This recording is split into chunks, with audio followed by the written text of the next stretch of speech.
नमस्कार सगळ्यांना. माझा भाऊ कुणाल, संगीता मावशी आणि मुरली काका हे या जगात नाही आता, तुम्हाला माहितीच आहे. पण त्यांच्यावर लागणारे काही खूप खोटे आणि घाणेरडे जे आरोप आहेत ते मात्र आम्हाला आता सहन होत नाहीये.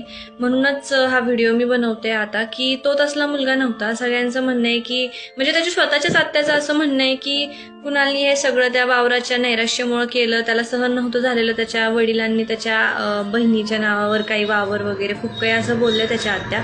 पण मला एकच गोष्ट सांगायची आहे की त्या मुलाला लहानपणापासूनच त्याच्या आईवडिलांनी कुठल्याच गोष्टीची कमी पडू दिलेली नाहीये.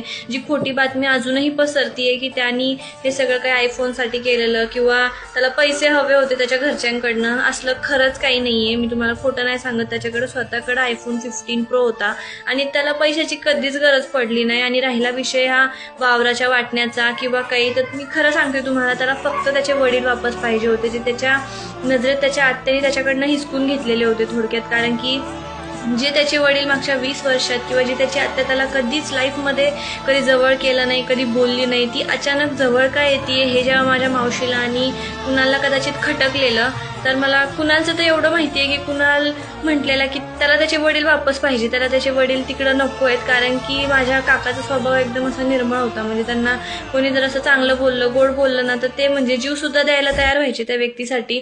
तर माझ्या काकाचा स्वभाव असा असल्यामुळं माझी मावशी थोडीशी